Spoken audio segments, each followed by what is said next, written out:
খুলনার কয়লাঘাট, রক্তের দাগে লেখা এক ভয়ঙ্কর ইতিহাস।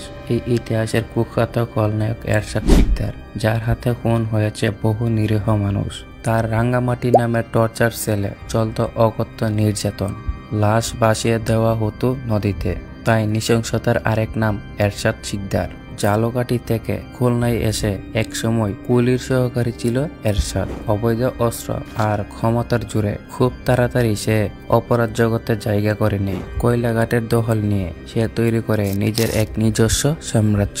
রাঙ্গামাটি নামের তার নিজস্ব টর্চার সেলে চলত অকথ্য অত্যাচার। বিরোধীদের নৃশংসভাবে খুন করে লাশ ভাসিয়ে দেওয়া হতো নদীতে। তার বিরুদ্ধে 43টি খুনের অভিযোগ ছিল।